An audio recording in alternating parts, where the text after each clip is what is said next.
Ultra-processed foods, how bad are they for your health? In this article, our senior dietitian reveals what ultra-processed foods are, how they can affect your health, and simple ways to avoid them. More than half of the energy or calories an average person in the UK eats and drinks comes from ultra-processed foods.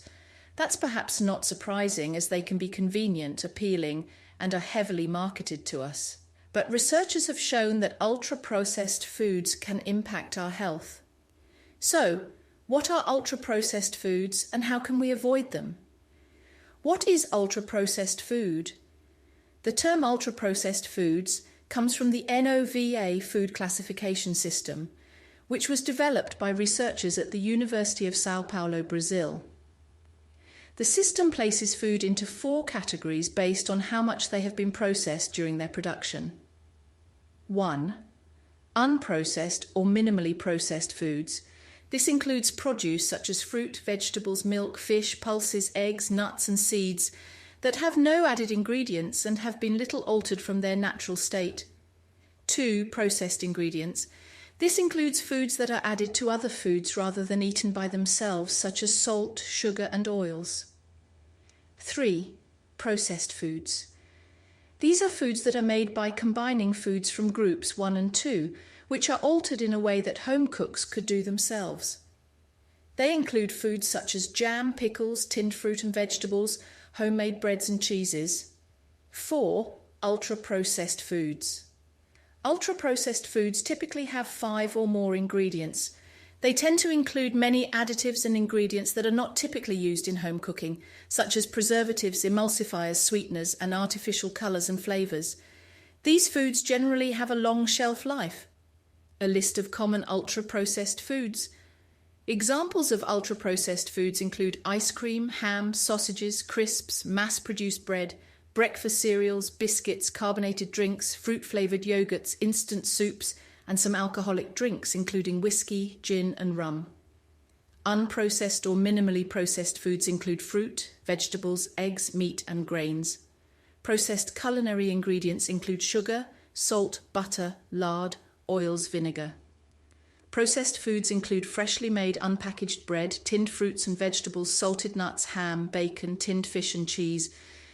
Ultra-processed foods include ice cream, ham, sausages, crisps, mass-produced bread, breakfast cereals, biscuits, carbonated drinks, fruit-flavoured yogurts, instant soups and some alcoholic drinks including whiskey, gin and rum.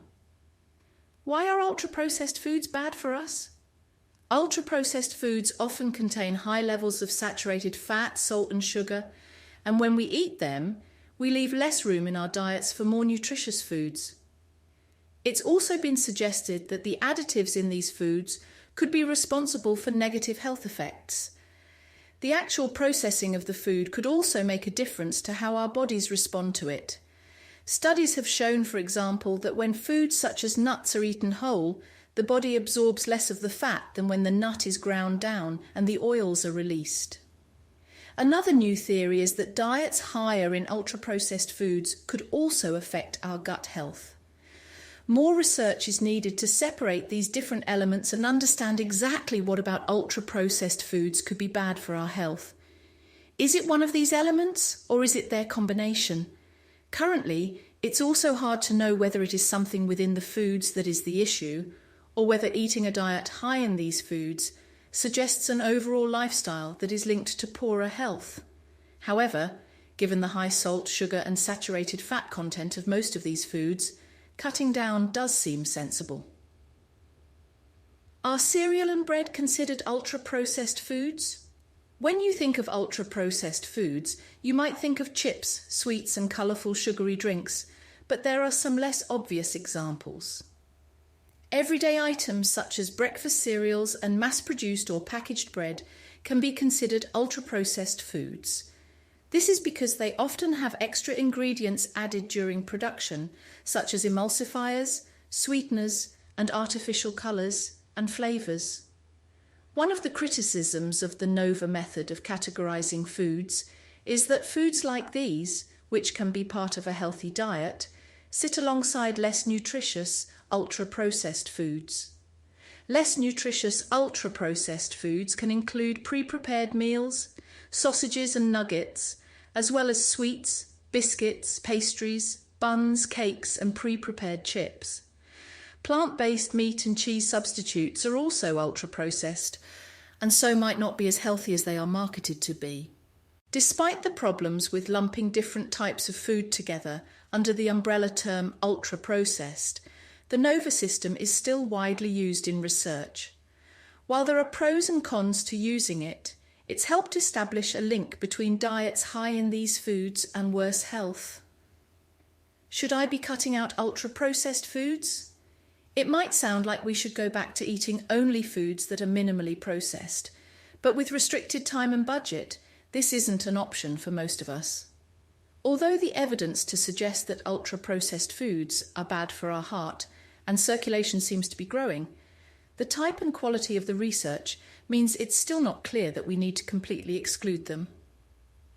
The Scientific Advisory Committee on Nutrition, SACN, who reviewed the evidence on processed foods and health this summer, concluded that because of limitations to the research available, caution is still needed when it comes to making dietary recommendations.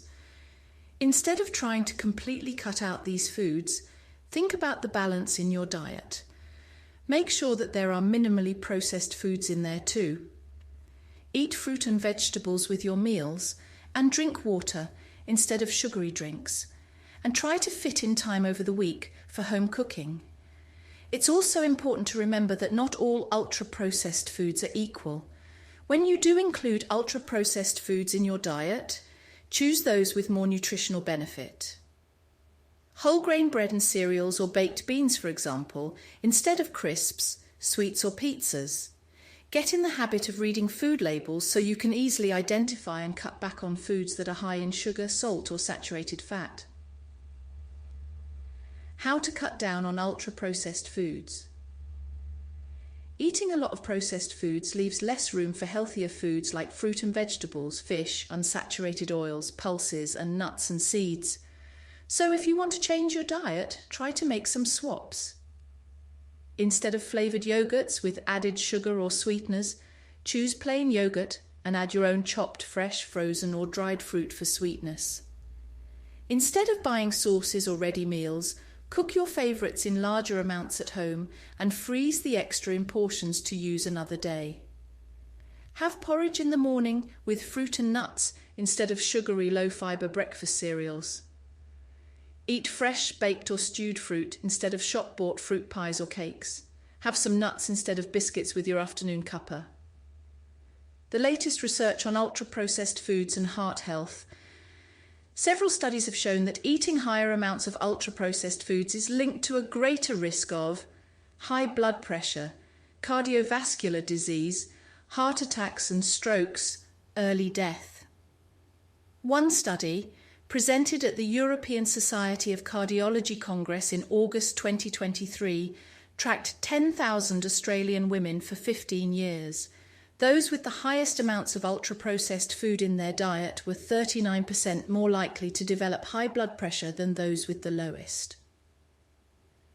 Another larger analysis, also presented at the meeting, looked at 10 studies involving more than 325,000 men and women. It showed that those who ate the most ultra-processed food were 24% more likely to experience serious heart and circulatory events, including heart attacks, strokes and angina. Each 10% rise in daily intake of ultra-processed food was linked with a 6% increase in heart disease risk. A study from 2019, which followed 19,899 university graduates in Spain, also showed a connection between ultra-processed foods and risk of early death. Participants were split into groups depending on their level of ultra-processed food intake. The group eating the fewest ultra-processed foods ate less than 2 servings per day, and the group eating the most ate more than 4 servings per day. People in the highest intake group were 62% more likely to have died after an average of 10.4 years than people in the low consumption group. These 3 studies were observational, meaning they can only find associations between factors. They can't prove that ultra-processed foods directly cause negative health outcomes like heart disease. It's possible that other factors could be responsible for the association. In the Spanish and Australian studies, the researchers found the same increased risks after taking into consideration other aspects of people's diets, such as their saturated fat, salt and sugar intake. This suggests the processing itself may be harmful, rather than the higher fat, salt and sugar levels. British Heart Foundation senior dietitian Victoria Taylor said, "It's important to remember that observational studies like these can only show an association. They cannot tell us what is behind this. The classification of ultra-processed foods used by the researchers is very broad, and so there could be a number of reasons why these foods are being linked to increased risk to our health, for example, nutritional content, additives in food, or other factors in a person's life." Before we consider making any changes to advice or policy, it is important to understand this thoroughly. We already recommend people adopt a Mediterranean-style diet, which includes plenty of minimally or unprocessed foods, such as fruit, vegetables, fish, nuts and seeds, beans, lentils and whole grains. This, along with exercising regularly and not smoking, has been shown to be beneficial for lowering risk of heart and circulatory disease. End of quote. This information was last updated